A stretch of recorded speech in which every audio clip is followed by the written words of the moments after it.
All right, we want to welcome you out to another of the periodic episodes of Talk on Things and Stuff. And today our topic is a little bit interesting. Anyone that has been Mormonism and how it in popular culture is going to be aware that the creators of South Park made an episode that dealt with the foundation of Mormonism, and it actually included some depictions of Joseph Smith and the events of early Mormonism. A lot of people who are critics of the church actually claim that that episode of this cartoon was more honest and was more accurate in its portrayal of early church history and the events around Joseph Smith than the church itself is in its movies, in its lesson manuals, and so forth. And so you'll hear that idea, the South Park was more honest about church history than the church was, tossed around by critics all the time. But the question is that really true? I mean, if you actually go and look at the episode, is it accurate? Well, we're gonna answer that question today, and it may be a little bit surprising to you. And to help us, we have historian Christopher Smith, who many of you, if you're on Reddit, you're probably familiar with a talk that he gave at, I believe it was a Sunstone Symposium last year that made quite a ripple on Reddit last week as it was released. Chris, say hi. How are you doing? Hey everybody, good to see y'all. Now, we've had you on... Should I introduce myself? Yeah, please do. We've had you on before talking about the Seer Stone with Dan Vogel, but tell us a little bit about your background. Yeah, and that three-part episode with Dan was really good, so actually anybody who hasn't seen that should go check it out. I am a Gentile by birth. Got interested in Mormonism fairly young, and as a Gentile, given that we're talking about South Park, I feel this calls for alcohol, so I'm going to pour myself a drink here. Just because. I have coffee. And I was raised evangelical Christian. In high school, dated a Mormon girl, started studying Joseph Smith. We were trying to convert each other. I became kind of an academic. Huh? What's that? Flirt to convert, baby. That's right, yeah. So we were both doing that. and just got interested in it. Don Bradley introduced me at my first Sunstone Symposium, and I kind of just fell in love with the community of Mormon scholars, got drawn into it.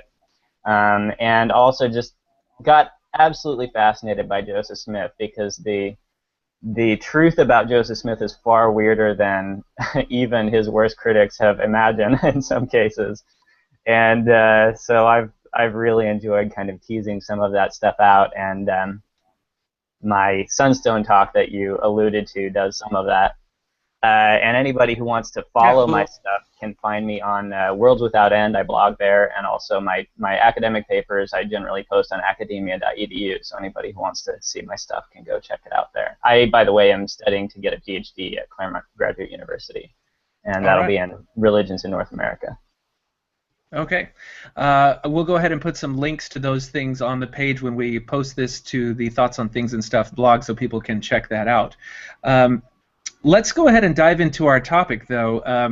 I want to ask you first, when did you first see this episode, this South Park episode? When did I first see this episode?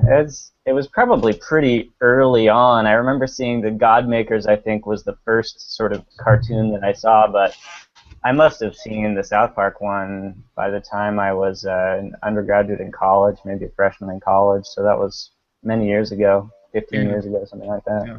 It's been around for a while. It's been around for a while. I forget what season South Park is in there right now, but it was in one of their earlier seasons that they did it, and they got a lot of notoriety for doing Scientology, and it seemed like nothing was sacred. They'll go after anyone. But if you actually watch the episode in full, you can see that even though there's some jabs taken at Joseph Smith and Mormonism in general, it actually is a fairly decent take on the people who are Mormons, despite what the founding was.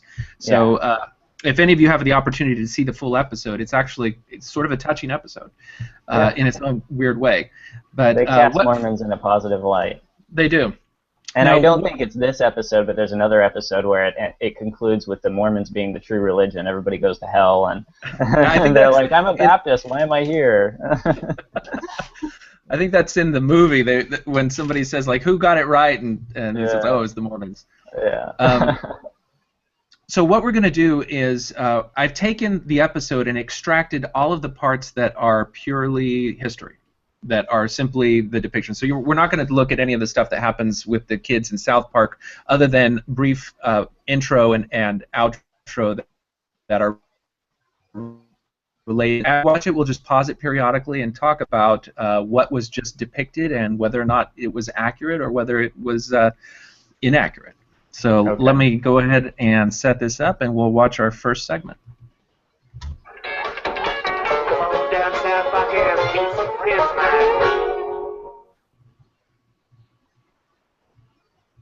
All right, kids. Now, how about we do some scripture readings from the Book of Mormon? All right! Ow!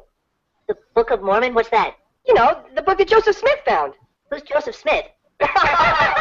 Only the most important person in the world. You never heard of him? No. Tell us the story of Joseph Smith again, Dad. Yes, All right. All right, you rascals, gather round. Joseph Smith lived in a little American town in the early 1800s. Dee-da-dee-da-dum. Joseph Smith was called a prophet. Dum-dum-dum-dum-dum. Okay, I'm going to pause it right there. Okay. Just because there's some things I want to make sure I lay out at the beginning. So what you saw was Stan, the character with the blue hat, was visiting a family member that is all Mormon, and they're introducing him to the story of Mormonism and how they got the Book of Mormon. So that we can put that behind us. Now, the Dum Dum Dum Dum Dum song is something that a lot of Mormons know about. They know that when South Park did the episode, the chorus of the verse was Dum Dum Dum Dum Dum, and they're all like, it's insulting to Mormons, and I think that was one of the things that people got out of this more than anything else, is that it was calling Mormons dumb. And I want to put this to rest, just because I know your focus is on history. One of the things that I focus a lot on is on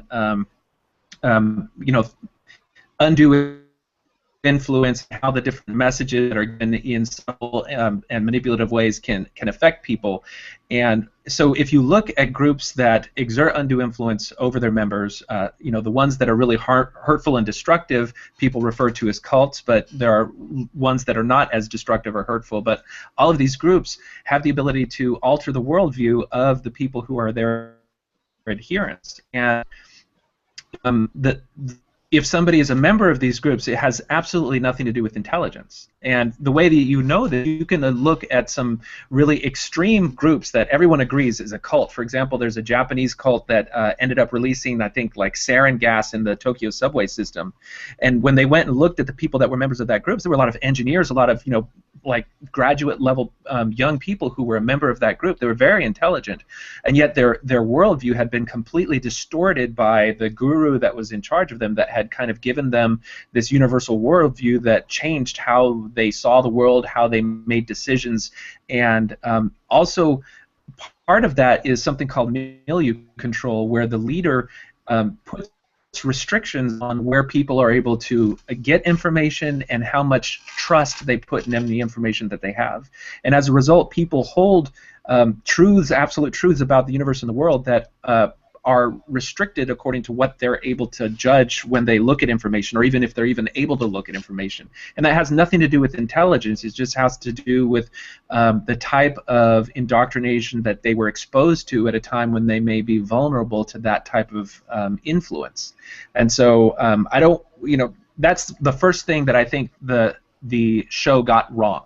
And that is the implication that people who are a member of Mormonism or Scientology or any other group are dumb.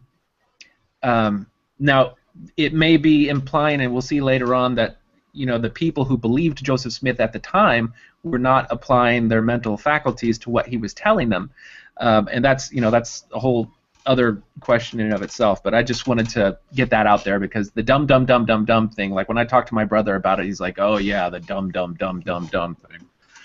So yeah, no, yes. That's a great point. And actually, people who join cults tend to actually be higher intelligence on average than people who don't. Mm-hmm. And they're fairly open-minded people, because they're converting from something else to become a member of the cult.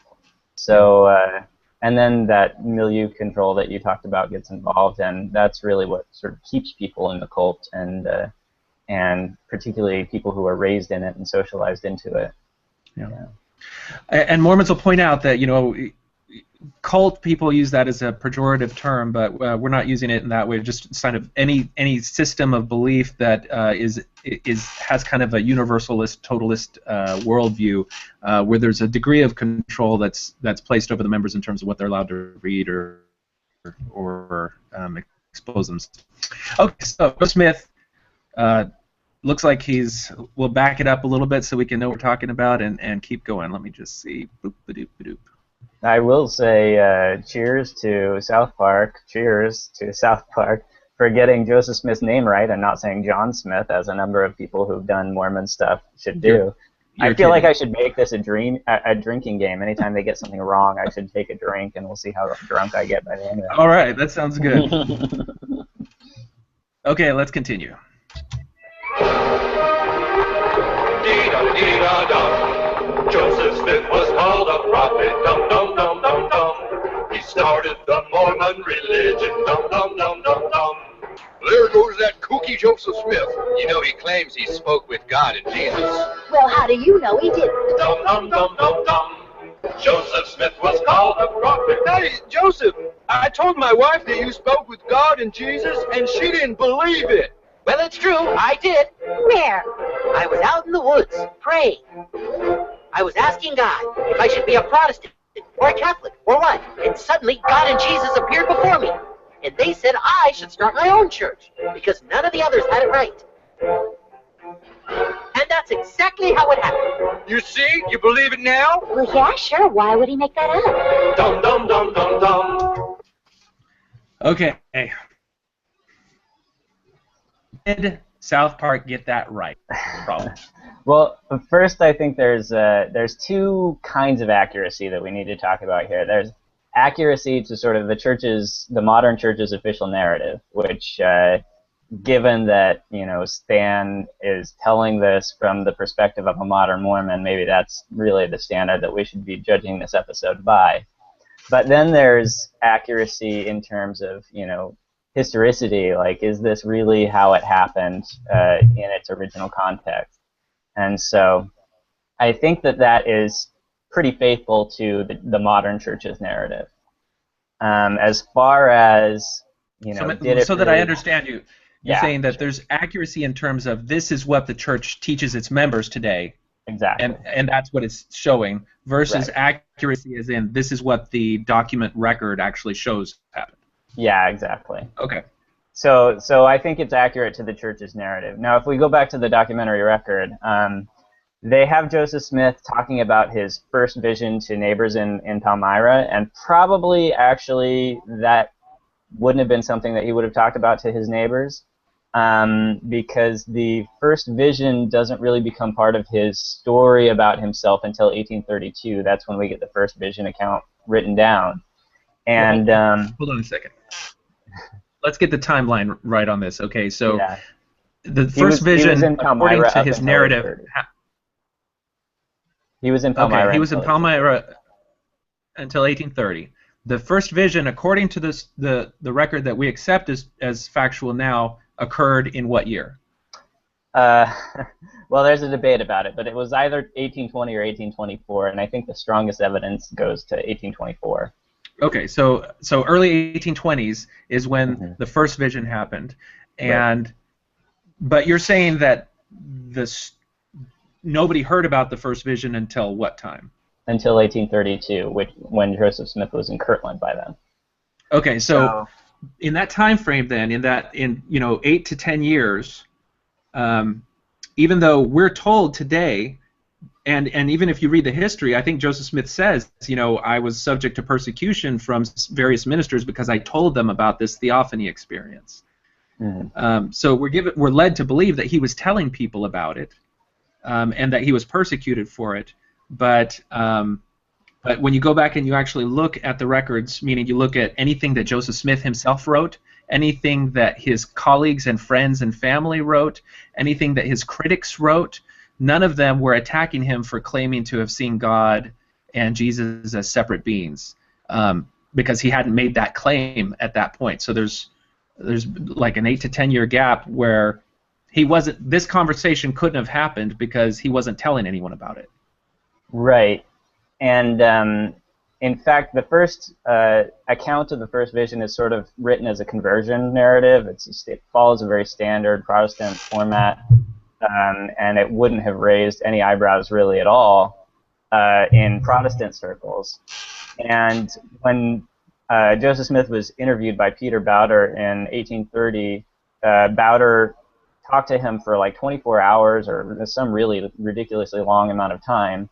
And he heard the Moroni story, which is the story that Joseph Smith was telling everybody, versions of that story. But Bowder says he could give me no Christian conversion experience. So at this point, it seems like Joseph Smith doesn't even have a conversion story. And then he introduces that in 1832. So up until 1830, which is when Joseph Smith was in Palmyra, it seems like not only was he not telling the conversion experience, the first vision experience, but he may not have even conceived of it yet. So, and you mentioned that conversion experience is not unlike others, and I think if readers will go to the Thoughts on Things and Stuff blog and look for an article called Theophany Mine, we've documented, I think it's 16 different theophany experiences, visitation with deity, that preceded Joseph Smith, some of which share a lot of the same sorts of details that Joseph Smith included in his narrative, and going back and looking at it is very interesting. Yeah. So that's one thing. Just one more thing that I think we should mention is that in the Southpark episode, he says that he saw God and Jesus in the forest. Well, the earliest account of the first vision says that he saw the Lord, and there's no mention of two personages. So that idea that he saw two separate personages, God and Jesus, gets introduced in a later version of the first vision.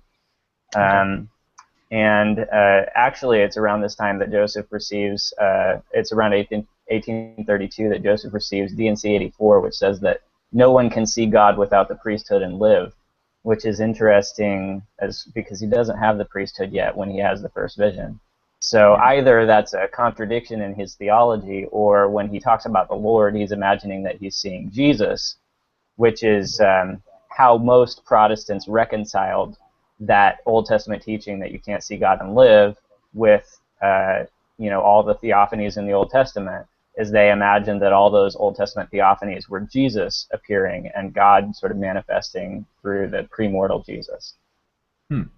Okay, so. Yeah, that's a good point.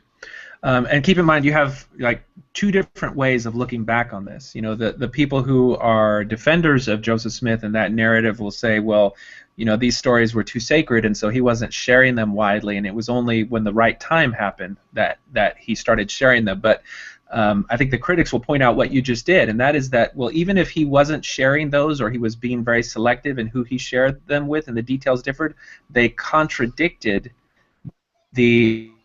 of the nature and character of God, and we even see that in the Lectures on Faith, where he describes God the Father as being a personage of spirit, whereas Christ, or God the Son, was a personage of flesh. So those are some interesting things that are kind of little flecks of history, I guess. Yeah. All right. Was there anything else in this first segment? Actually, there is one thing, yeah. So in the Southpark episode, he says that he went out into the woods to pray to know whether he should be a Catholic or a Protestant, and God tells him that none of the churches are true and he should start his own church.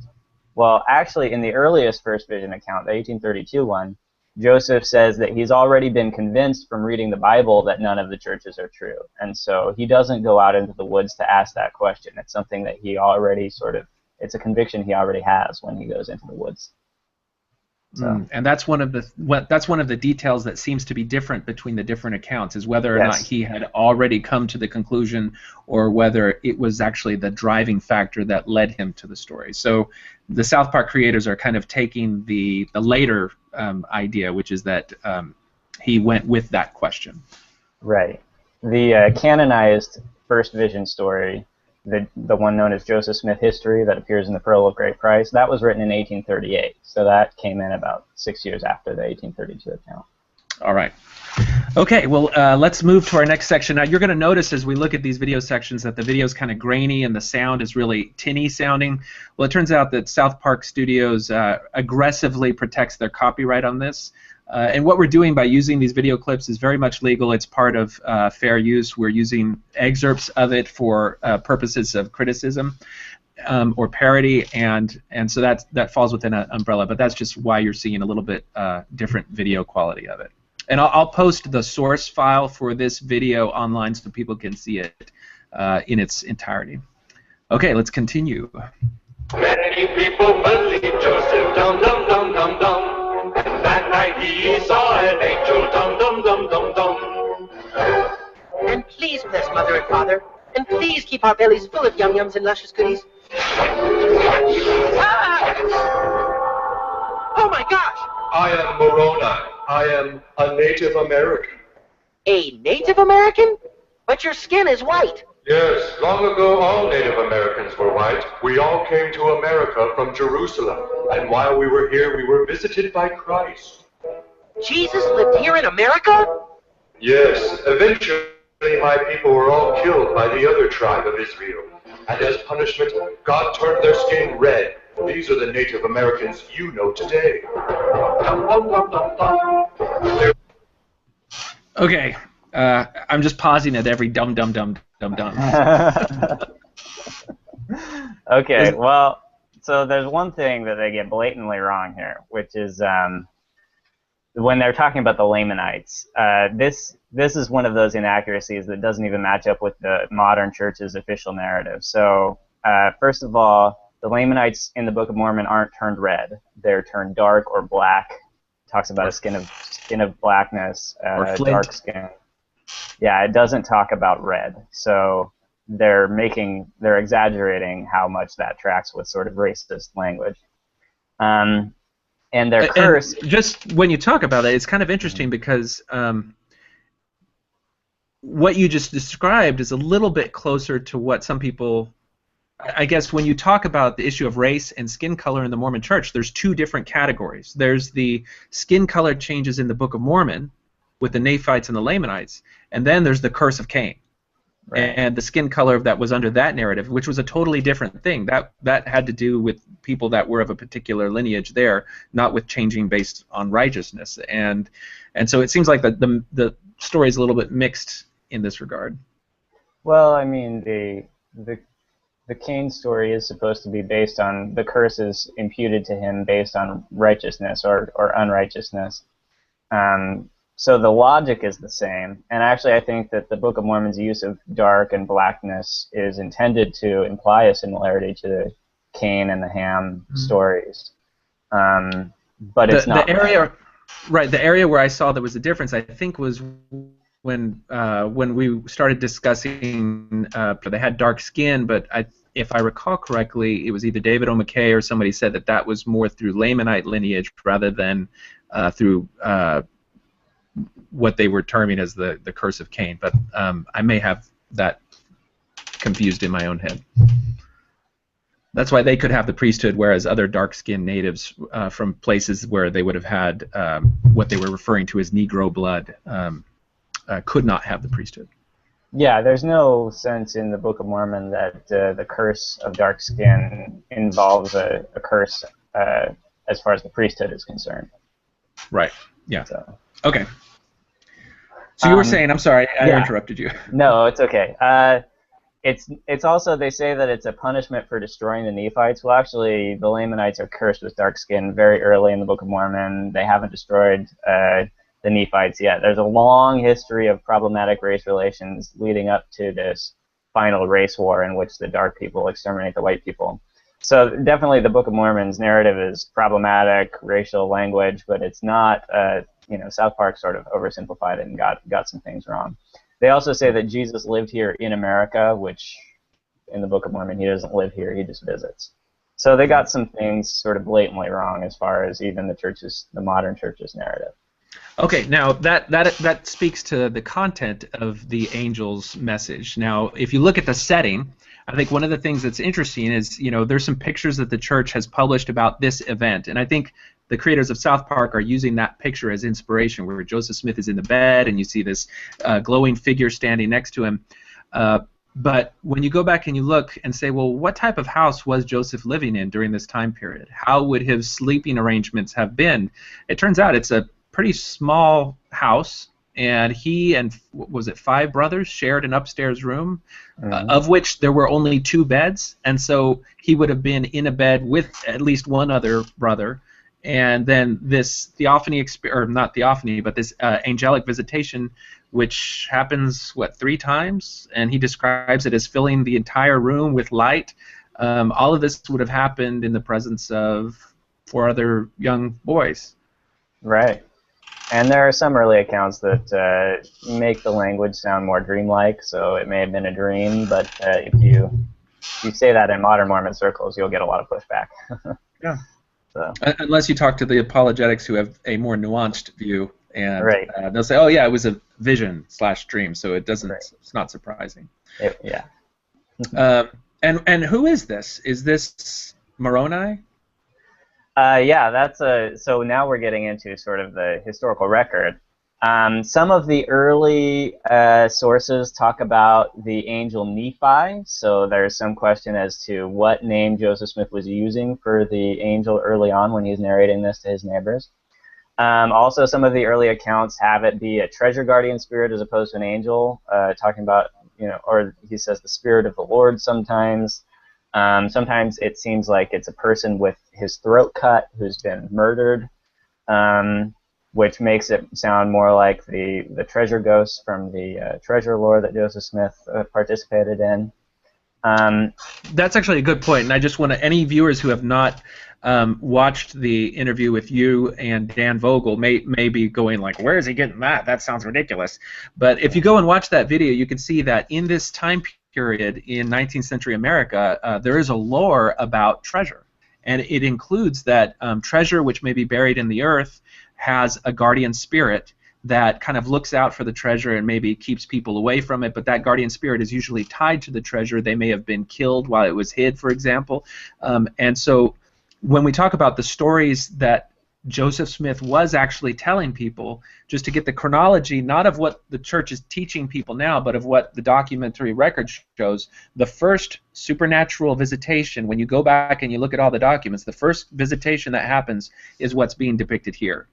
And that is him being visited by a spirit. And you describe that that account changes, where it starts out more along the lines of the guardian spirit, with, for example, the throat being slit because he was killed as part of it being buried.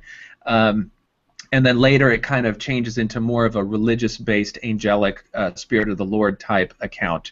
And doesn't the nature of the treasure change as well along with that narrative?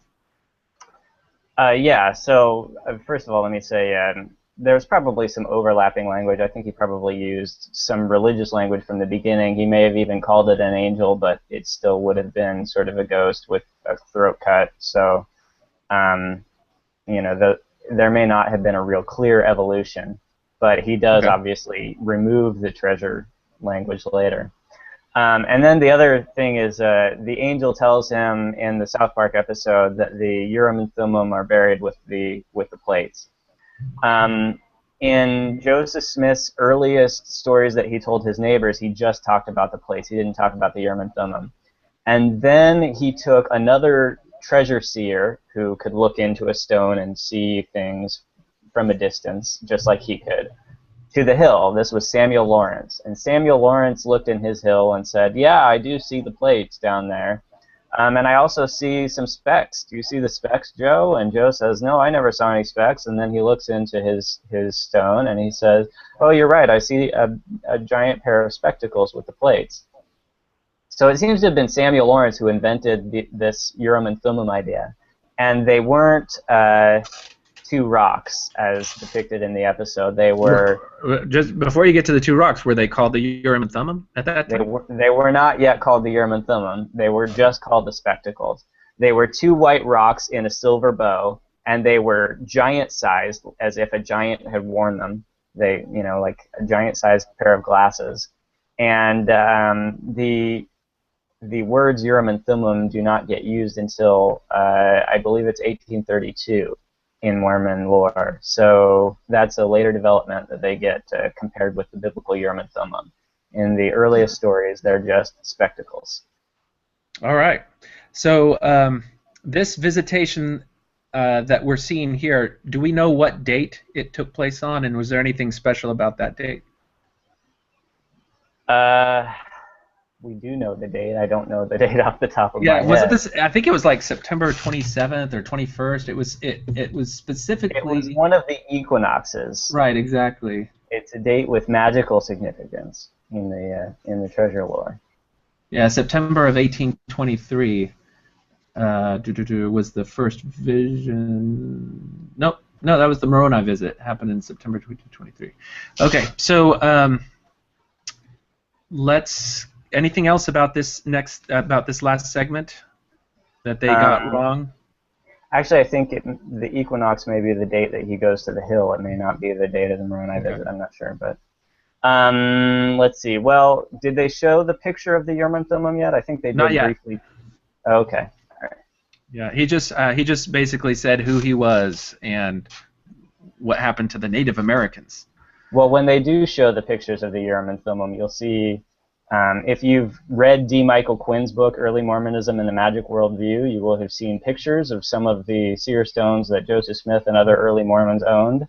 And they've actually, the Southpark creators, have taken images from D. Michael Quinn's book and they've miniaturized them and put them into this Southpark episode to represent the Yerman Thummim. So it's kind of fun that they used those graphics in there. They did their research. Yeah, they did some research. So those are pictures of real seer stone. All right, well, let's keep going here. An ancient book buried near here, written on gold plates that account my people's lives. Also buried with the book are 2 seer stones, the Urim and Thummim, which will allow you to translate the writings, find it, and fulfill your destiny. Wow. Dum dum dum dum dum. Joseph Smith was called a prophet. Dum dum dum dum dum. And we all know what happened then, don't we? Yeah, I know. What happened then? Ooh, the Rice Krispie squares are done. Rice Krispie squares! Rice Krispie squares! Hey, you know, to be honest, I've never known any Mormons. I don't even know what you people believe. Who was this Joseph Smith guy? Why did he believe that Native Americans were actually white people from Jerusalem? Well, because he found ancient books they had written on gold plates, right where the angel Moroni said they would be.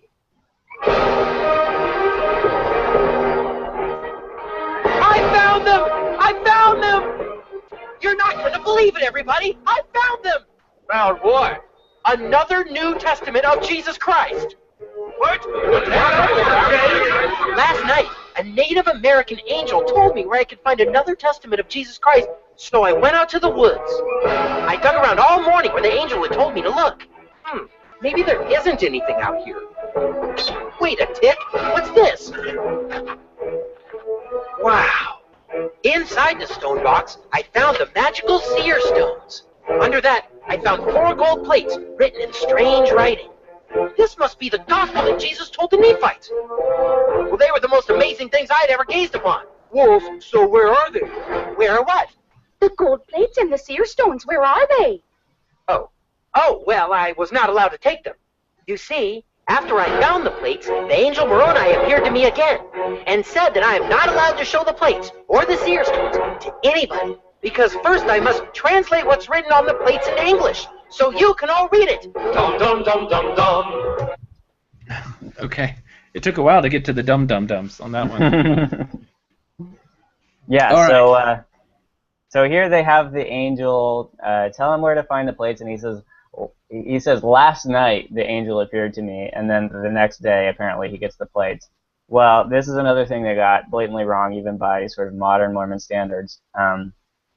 The official story, and actually the original story, is that there were several years between his dream in 1824, or his vision, I should say, in 1824, and his 1827 retrieval of the plates. So he actually goes back to the hill several times before the angel lets him actually get the plates. So, no, hold on a second now, okay. Because so we see him having dug up multiple holes. Okay, so first of all, is that accurate? Well, definitely there were multiple holes dug, possibly by the other money diggers. So originally Joseph Smith said that the plates were buried on the east side of the hill, and he told the other money diggers that And then I guess he decided that he didn't really want to include them, and they actually went and tried to dig up there and tried to look for it. And then he eventually ends up finding the plates on the west side of the hill. So he's sort of indicating that he's told them the wrong location, and that's why they didn't find the plates. Okay. And the South Park depicts him as uncovering the plates and the seer stones in a stone box that wasn't very deep in the ground. That's accurate? Yeah, that seems to be accurate. But there were only 4 plates in South Park's description. What do we know about the plates themselves? Well, there's no basis, as far as I know, for only 4 plates. They got that wrong. The sources generally describe like a stack of plates that are bound by D-rings, and about, I think they say about 6 inches thick, or there's some different measurements given, but this stack does not seem to be just 4 plates. Right. And it just, if you look at information density in terms of how much data can be stored within figures, regardless of whether it's hieroglyphics or whatever, you would need a lot more plates, a lot more writing area than just 4 plates for that to happen. Yes, although Joseph Smith's model of the Egyptian language is that you can pack a lot of meaning into just a relatively few characters. So sometimes Oliver Cowdery says that sometimes he would get a whole sentence from a single character. So, and then later when he translates the Book of Abraham, he's getting whole paragraphs from a single character. So maybe he's got a way around that. Okay, so the next day he went and located. Now, just does that chronology fit in terms of Moroni visits him one night, and then the very next day he's at least taken to the site, even if he can't retrieve the plates at that time, and he gets to see them? I don't think so. I don't think even that's accurate. So, because that's what they depict in the South Park, is that that he sees them, and he does mention when he's talking to the townsfolk that Moroni said he couldn't get them then, but he had to come back later to get them. Right. And so that kind of matches what you were describing a little bit there. Let's see here. Anything else about what we just saw that? Well, as far as the historical record is concerned, it may not have been immediately evident to him that the plates were another testament of Jesus Christ. He probably didn't really know what was on the plates initially, but some of the earliest sources indicate that maybe he thought the plates had Masonic content. Joseph Smith Sr. talks about the last page of the plates having Masonic symbols on it. And in the sort of the Book of Lehi translation is supposed to be the more historical part of the plates. Some of the early neighbors say that Joseph Smith didn't describe the plates as religious at first. He described them more as a historical narrative of wars and things like that. So yeah, it's not clear how early he was conceiving of the plates as a gold Bible or as a religious book. Okay, so it's interesting how that kind of evolves when you go back and look at the different accounts of it. I've seen some old newspaper stories where they're talking, I guess this is very early on, about Joe Smith saying that he found a gold Bible. Right. And so how widespread was the news of him finding the gold plates before there was actually a text that people could look at? It was mostly local, though I think rumors spread beyond the Palmyra area, but mostly just in New York. So, but then once he starts translating, then it gets published quite a bit more widely. So. Yeah, because it gives some sort of validity or credibility to what he was talking about. Right. We saw, as you alluded to, we saw the seer stones. Now, if you keep in mind that this episode, I forget what year it was actually done, and it may have been like 2007, something like that. We had no idea what Joseph Smith's seer stone looked like at that time. As you mentioned, the only idea that we had was those pictures from D. Michael Quinn's book. Now, were those stones just examples of 19th century stones that some folk magic people used, or were those actually linked to Joseph Smith? Well, Quinn includes pictures, for instance, of Hiram Page and some other people's seer stones. But Joseph Smith actually had several seer stones, possibly as many as 5. And so Quinn includes some stones that are Joseph Smith's seer stones, but they were not the one that he used to translate the Book of Mormon.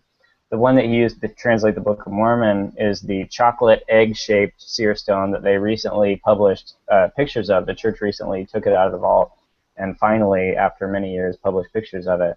And there were some descriptions of that stone out there, both from the historical record and from modern people who had been admitted to see it.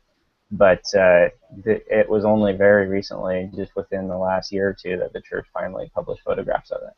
Right, and people who pay attention to these things, even as early as 1978, one of the posts on the Thoughts on Things and Stuff blog is an interview with LeGrand Richards around the time of the priesthood ban reversal. And in the course of that interview, the interviewers actually ask him, does the church have Joseph Smith's deer stone? And this is LeGrand Richards. I think he's one of the more senior apostles at that time.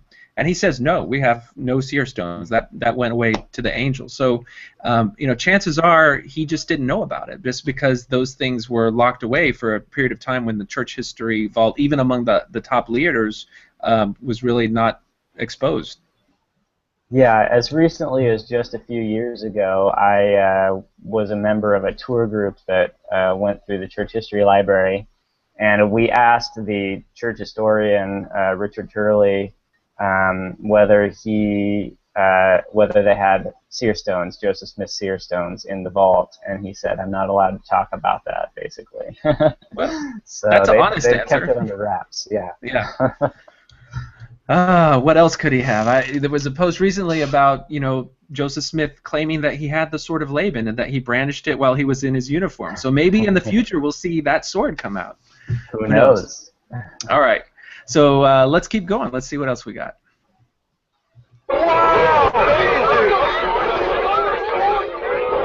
the stones and golden plates, dum dum dum dum dum. Even though nobody else ever saw them, dum dum dum dum dum.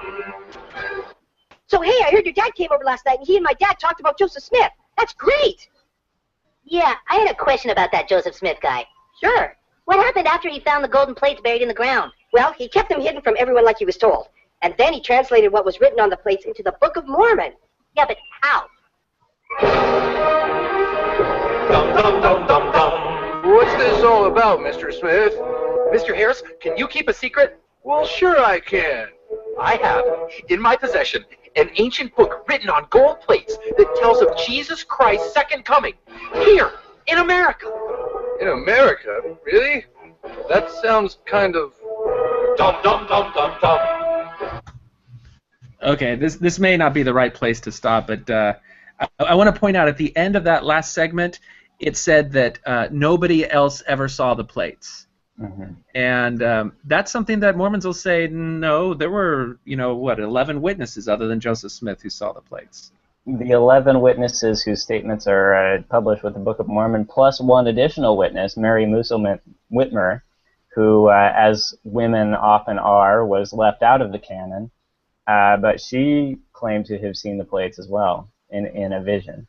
And so there's actually 12 witnesses. Yeah, I think Fair Mormon did one of those web quizzes a year or so ago and pointed out that that she was one of the witnesses as well that are in the historical record. Now, how does that work? Like, what was Joseph Smith's story about who could see the plates? Like, why couldn't people see the plates? Well, he essentially said that he was going to reveal the plates in 2 or 3 years. And he said that when his firstborn son was born and grew to be 2 or 3 years old, that he then, I guess, would unveil the plates. Well, his firstborn son was stillborn, and he never unveiled the plates. And in the meantime, he said that anyone who looked at the plates would be struck dead. They were sort of a sacred artifact. This is fairly common esoteric kind of language. As we mentioned earlier, no one can see the face of God or they'll be struck dead.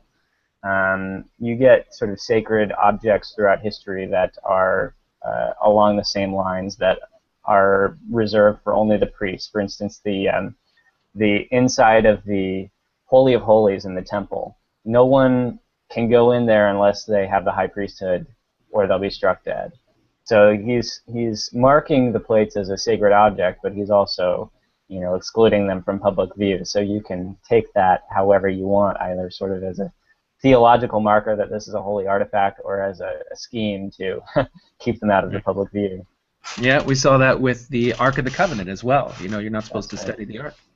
Right. Okay, so then it jumps to a time period where this was, how far from the discovery of the plates to meeting and involving Martin Harris? Let's see. Well, it was fairly soon after Joseph recovers the plates. I don't know the exact dates, but they were translating the Book of Mormon by 1828, so he gets the plates in 1827. So it's within the space of a year. And how does he first meet Martin Harris? Martin Harris visits Palmyra, and Joseph Smith reportedly approaches him and says to him something along the lines of, hello, my name is Joseph Smith the Prophet, and I have a revelation from God that the first honest man I meet will give me $50. And Martin gives him $50 to translate the Book of Mormon. After all, he is honest. Yeah, that's right. And there are a number of sources that say Joseph Smith tapped into Martin Harris's self-perception, because Martin was a very superstitious person and had a large sort of spiritual ego and thought of himself as a very spiritually important person. And if you read accounts of some of the things Martin said, he says, for instance, that he's had greater visions than Joseph Smith ever had, and that he saw Satan in the shape of a jackass, and saw Jesus in the shape of a deer, and things of that nature. So he was a superstitious type. Yeah. It's amazing how, if that story is true about him saying, God told me that the first honest man is going to give me $50, that's just such a beautiful example of a sort of double bind thing, where if Martin Harris doesn't give him $50, then he's saying that he's not honest. Yeah. And so it kind of leaves him no choice but to, kind of to fall into that. And that type of psychological trap is it's really the bread and butter of con artists. When you see that, I mean, that's the confidence aspect of that. It's playing on the people. And Joseph Smith is pretty good about leaving himself an out. So if his prophecies don't come true, he generally has a backup plan.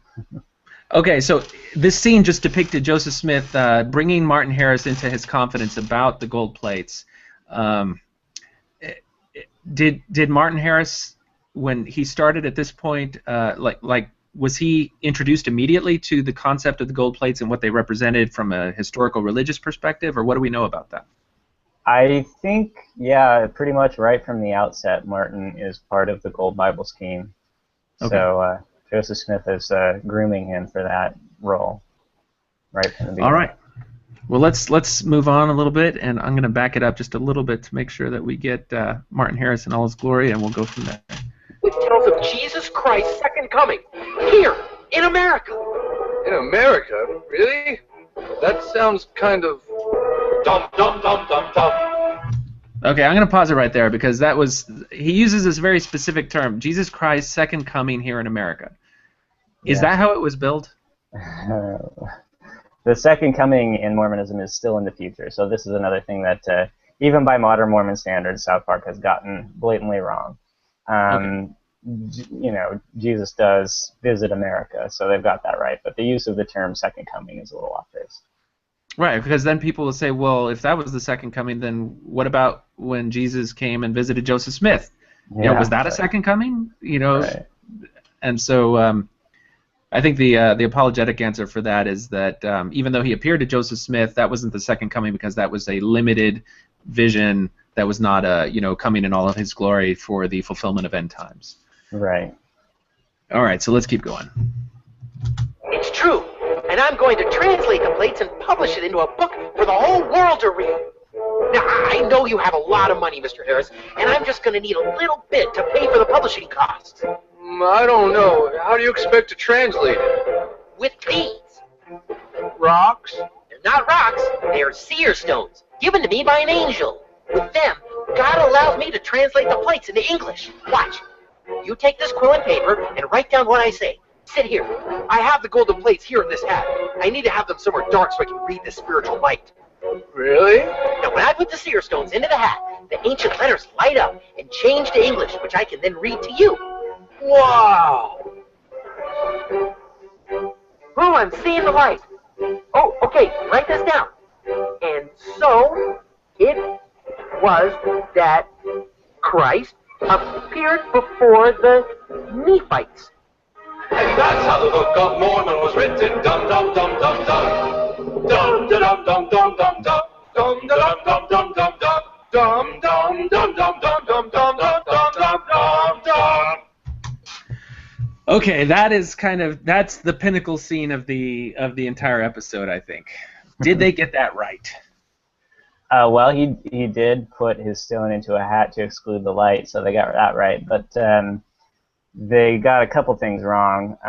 Joseph didn't translate with his Urim and Thummim, actually. The Book of Mormon was entirely translated, according to the eyewitness accounts that we have, with his chocolate seer stone, which he didn't get when he dug up the plates. He actually already had this seer stone and had been using it for his magical treasure digging and magical practices previously. Okay, hold on a second. So when you say that the entire Book of Mormon was translated with that chocolate stone, does that include the first 116 pages? Because what we're seeing here would be the first 116 pages. Yeah, there's sort of a trope out there, and some of the witnesses perpetuated this, although I think wrongly, that the first 116 pages were translated with the Urim and Thummim. But actually, pretty much the only thing that Joseph Smith seems to have used the Urim and Thummim for, or what he called them the spectacles, is when he copied the characters from the plates to give them to Martin Harris so that Martin Harris could take them to Charles Anthon and have Charles Anthon comment on the sort of authenticity of these characters, the antiquity of these characters. Why would you need spectacles to copy the characters? Because the plates were not present when he copied the characters. The plates were buried under the hearth, I believe, at the time. So when Joseph Smith copied those characters, he was remotely viewing them using the spectacles. Okay, now I've always had this question. You have to, maybe you know this. Okay, so if you watch like Indiana Jones movies and stuff like that, anytime there's something with engraving that people want to copy, they put the paper on it and they do a rubbing, because there you have like a total perfect replication. Did that idea not exist in 1830? No, I think it did. Okay. I'm not 100% sure that it did, but do we have like rubbings of tombstones or things like that? I mean, it seems like such a obvious way to reproduce something. But what you just said, where that character document was not made by actually looking directly at the plates and making a copy, but was done through the spectacles, that's the first time I've ever heard that. You've heard it before, because we talked about it on your previous 3-part podcast. That's probably when I phased out or something like that. That's interesting.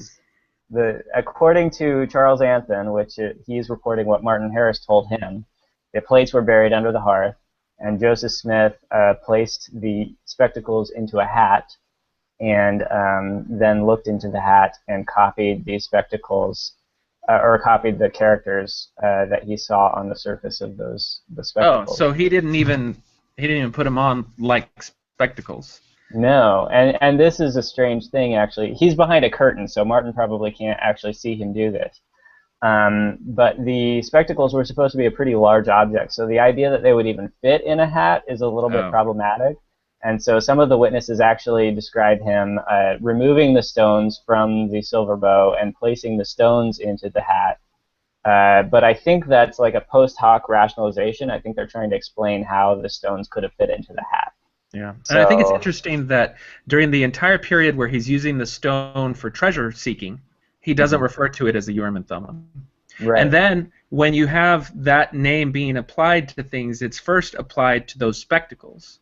Mm-hmm. And now we have the church saying that the name Urim and Thummim would apply to the seer stone that he had from way back there. That's the church position right now, right? Is that you can call that a Urim and Thummim?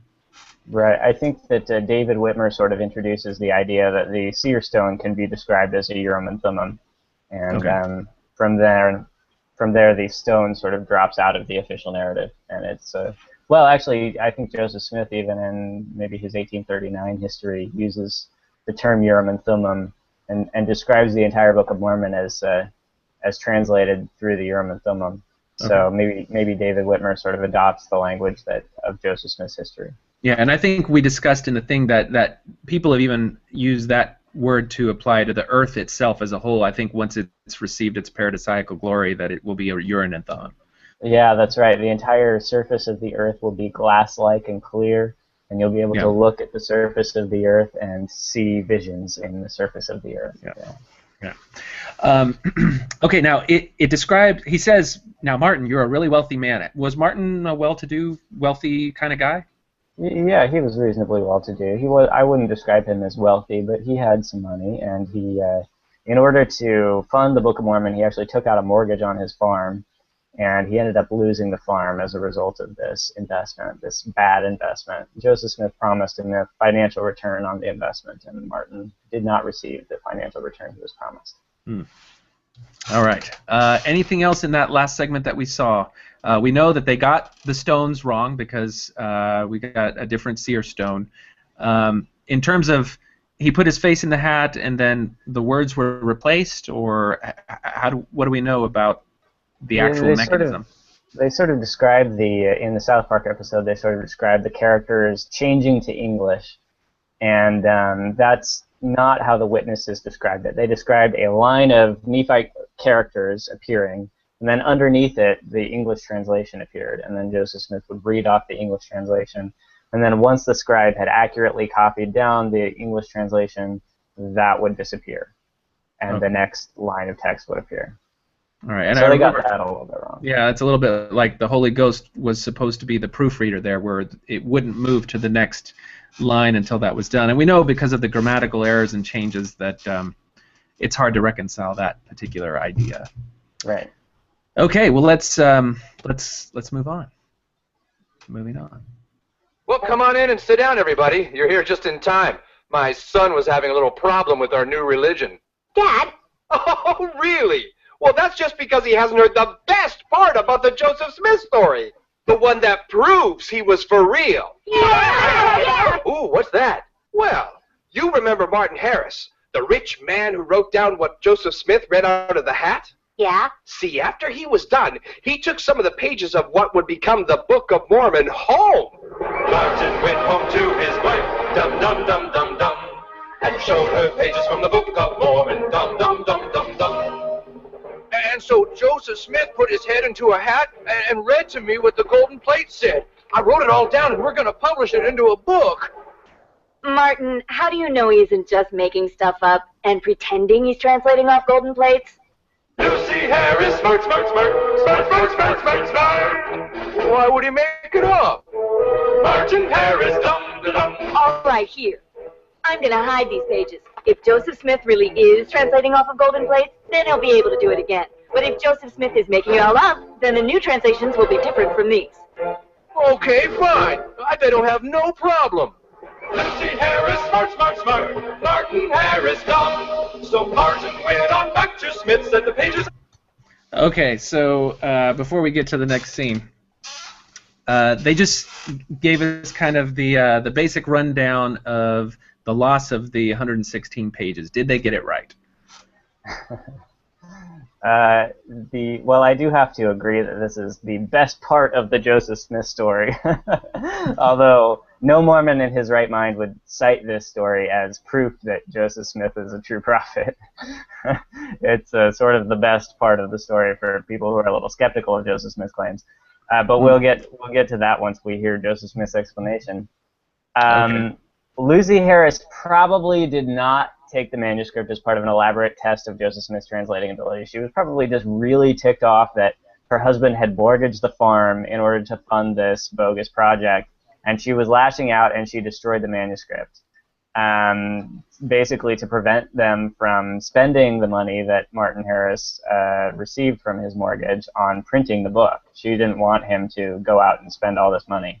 So So he was sabotaging his investment, essentially. Oh, okay. So the idea then is if she sabotages the creation of the book, then they won't have to spend the money on the printing, and she could buy back her farm or unmortgage her farm.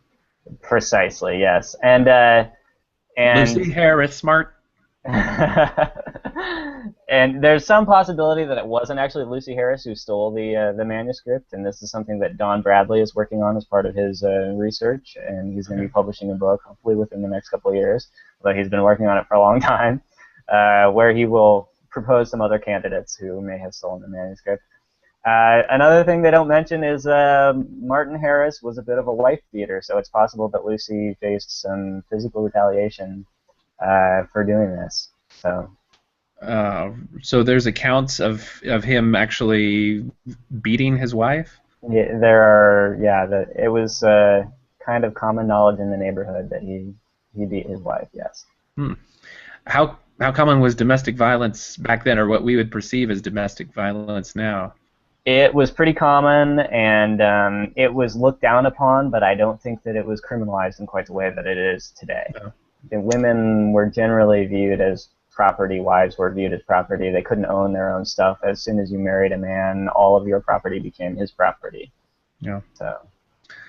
All right. Well, let's see what happens. So that the plot thickens as the 116 pages disappear, and let's see what he says. I'm going to back it up just a little bit because there's a little bit of delay in the sound. Let's see Harris, smart. Martin Harris gone. So Martin went on back to Smith, said the pages had gone away. Smith got mad and told Martin he needed to go pray. Dum, dum, dum, dum, dum. Look, I'm sorry about losing the pages we worked on, Joe, but I'm ready to write it all down again if you translate from the plates. I would love to, Martin. Except, I just had a vision, and the Lord said he is very angry with me for letting you take those pages. He is?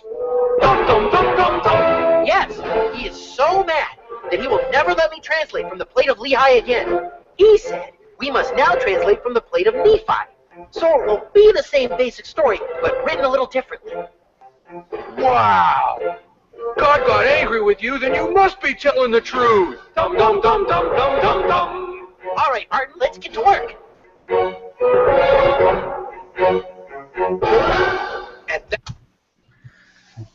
Okay.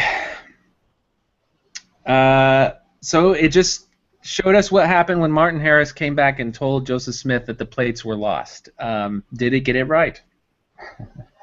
Well, actually, Joseph's explanation for why he had to retranslate from the plates of Nephi rather than from the plates of Lehi was even a little bit more dumb than explained in the episode, because Joseph gives this whole elaborate thing about how the enemies of the church might alter the manuscript in order to make it look like he retranslated it wrong. Like they would use Photoshop or something? I guess, yeah. I mean, I think if somebody altered the manuscript, that would be fairly obvious. You could see the scribbling, you know. Right. This is an age where things are written in ink, and once they're down, they're down. You have to scratch through things in order to make changes. If you go on Joseph Smith Paper's website and you see times where changes were made, there's always evidence that the changes are made. That's right. And you can see different handwriting. You can see that it wasn't Martin Harris's handwriting. So there's a lot of problems with the explanation that Joseph Smith gives, and in fact, his explanation is a bit of a giveaway because it's clear that he's concerned about people thinking that he's wrongly or erroneously retranslated the same text. He sort of gives that away in his explanation. So, so that's why I say for critics of the church, this is the best part of the Joseph Smith story because it's a pretty big red flag. Right. I mean, you think about, how would you, anytime you deal with any sort of fraud, you have to ask yourself, well, how could you detect the fraud? How could you find out? And, when you have a guy who's claiming to translate something, you could say, well, if he translates what is supposed to be the same thing twice and they're totally different, then that can be one way to detect the fraud. That's right. Another thing that Joseph does is he doesn't immediately begin retranslating the same text. He actually picks up where they left off in Moroni, the Book of Moroni, and he translates through the end of the Book of Mormon, And it's only then, after he's translated the rest of the Book of Mormon, that he goes back and retranslates the beginning from the small place of Nephi. So he gives himself kind of a lot of time for Martin Harris to forget about what was in the initial text. I see. And when he does the retranslation, it's not Martin Harris who's the scribe. Other people are the scribe at that point. So, yeah, so Joseph Smith does a few things that seem designed to prevent questions being asked about his replacement text. And additionally, as Gerald and Sandra Tanner famously referred to the black hole in the Book of Mormon, when he does the replacement text, he fills it with a lot of Isaiah chapters. You get huge numbers of Isaiah chapters in 2nd Nephi in particular. And maybe he got a little lazy as he was getting toward the end of this project and doing his replacement text. So putting some filler in there. Yeah, I know when I first learned about the chapters from the King James Bible that were in the Book of Mormon, I didn't understand how verbatim they were until I went and did track changes on it, where you put it in Microsoft Word and then it changes and shows you visually all the changes. And it is just so word for word, and it includes errors and many different things. There's really no other explanation other than that he directly copied it from one text into the other and changed minor things. And of course, the people that defend him will say, well, he did that through inspiration because it was just one of the things that was supposed to be there.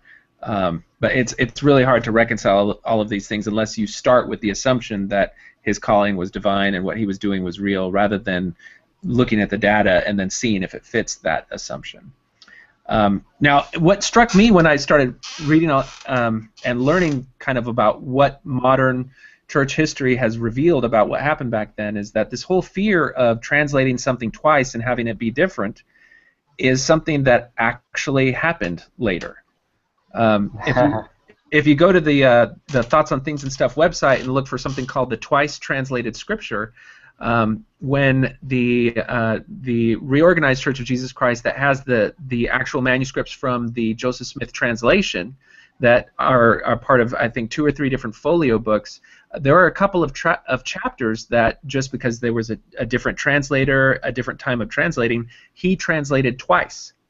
And they're actually different from each other. The differences aren't really major, but remember, he wasn't creating a new story out of whole cloth like the Book of Mormon was. He was just making minor tweaks and revisions there. But you'll see things like different statements attributed to Christ in one version that are not attributed to him in another version.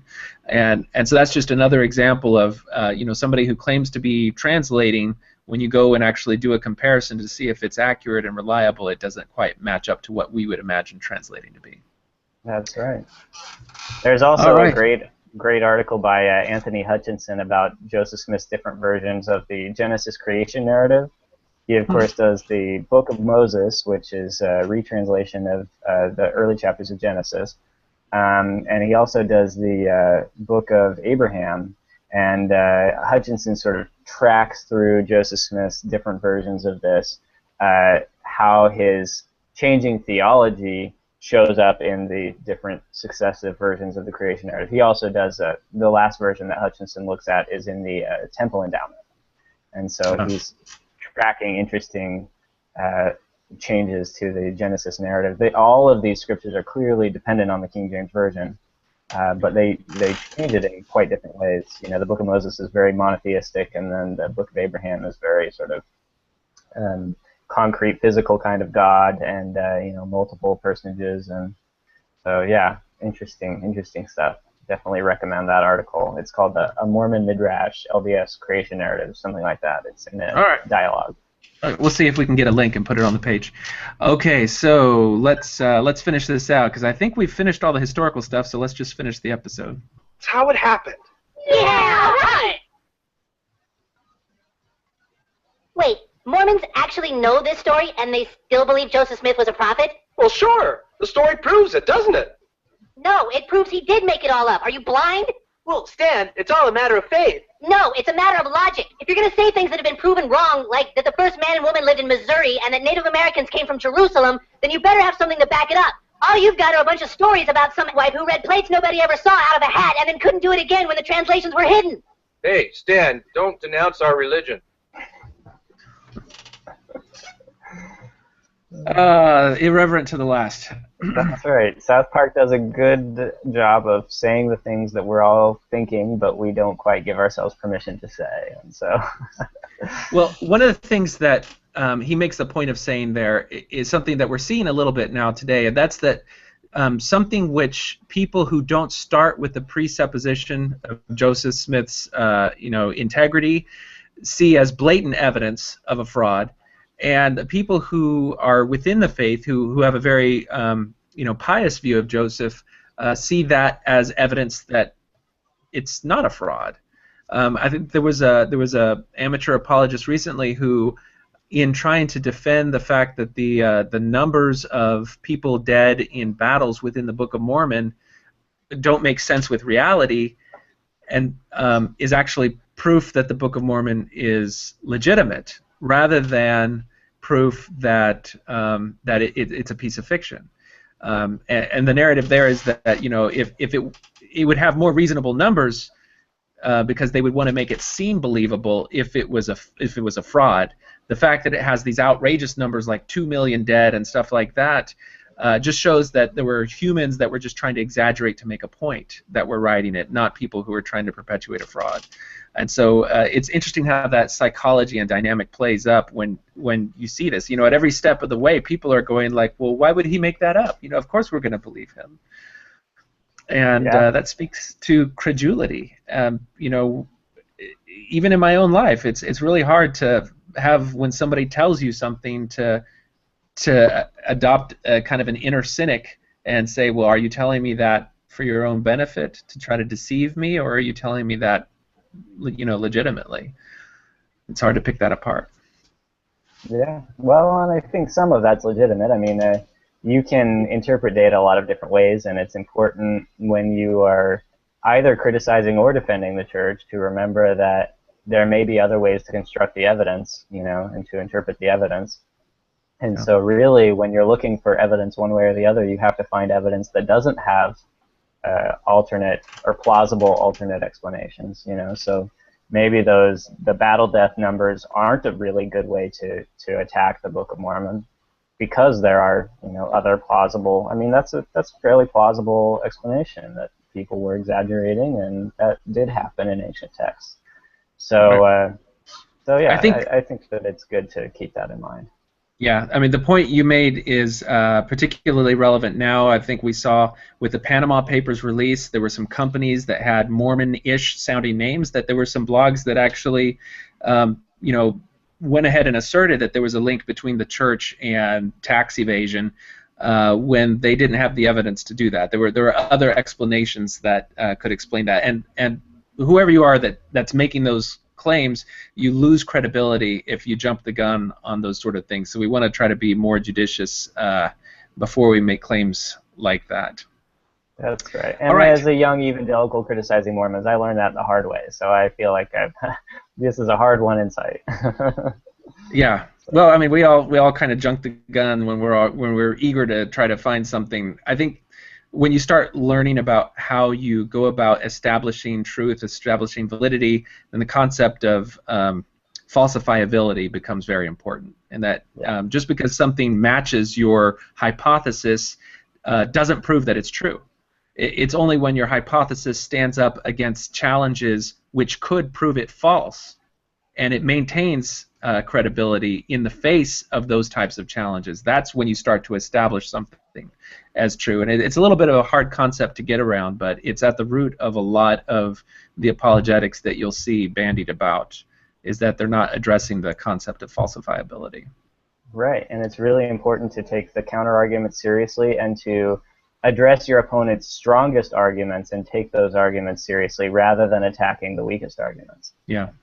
I think that's a legitimate criticism people have about the CES letter, is that it includes arguments for which there could be some other explanations that aren't as strong, and it kind of gives them the same weight as other arguments which are not as strong. So in the current debate, we're hearing a lot about the different accounts of the first vision. And I think this is one really good example that we've kind of seen the pieces of but never really put it together. And that's, when I look at that issue, there are potential explanations for why he would say something different to one party at one time than another party. I don't find those differences to be the strongest problem with that issue. The thing that I find to be the strongest problem is when you go back and you see what he's teaching about the nature of the Godhead in chronology. Because if he had that vision, at that time, at that age, at 14 years of age, you would not expect him to be teaching concepts about the Trinity and the nature of God that show up in things like the Lecture on Faith and in his early explanations of God. And I think that is the more critical and important argument to look at. Yeah, I think that the changes in the first vision are a problem for sort of the multiple person of the Godhead theology that you get emerging in Mormonism later. It's a problem for that. It's not necessarily a problem for the veracity of the LDS Church, because people remember things differently over the course of a lifetime, and this is something that if you do any historical study, you will find people's memories change. And it doesn't mean they're lying, it just means that we reinvent our memories every time that we recall a memory. You don't remember the details of something that happened. What you remember is how you're interpreting it. So if your interpretation changes over the course of your lifetime, let's say your theology changes, that memory, when you recall it, you are going to reinvent that memory in your head as a different scene. Mm-hmm. And this happens whether you're telling the truth or not. And it's probably, if it's a visionary experience, it's probably especially vulnerable to that because it's a less concrete kind of experience. So yeah. And that's why eyewitness account is not given the weight that you might think it would be given of in like criminal testimony and things like that. Yeah, there are actually legal scholars who have argued for doing away with eyewitness testimony altogether because it is so unreliable. Yeah. So we took a look at the Southpark episode on Mormons, and what grade do you give it in terms of historical accuracy? I'll give it a B. I'll give it a B. I think that as far as being accurate to the church's narrative, the modern church's narrative, well, maybe I'll give it a B- because it makes a few major blunders, but for the most part, it's pretty accurate. All right. I think well, let me pose it to you this way: what effect, to what extent is this episode responsible for the church coming clean and being open and admitting that Joseph Smith used the hat and the stones and the image of him putting the hat up to his head? Oh, well, you do see this all over the internet. I mean, anytime that somebody talks about Joseph Smith translating with his head in a hat, they've got screenshots from the Southpark episode on their blog articles, So I think that it's played a pretty significant role in popularizing that notion and that image. I wouldn't know how to quantify that, but I think it's been significant. I think agree with you. I think that if this episode had not come out showing very tangibly that process of translation, I don't know that we would have seen things like the gospel topic essay on the translation of the Book of Mormon where they describe that, and I don't think we would have seen the seer stone in full color photographs. So wow. That's a fun counterfactual. You may be right. Yeah. Well, it's been a lot of fun. I appreciate you taking the time to have this discussion with us, and I hope we'll find some more interesting tidbits of history that we can have some more conversations about in the future. So, great. Thanks for having me on. All right. It was a pleasure. Take care.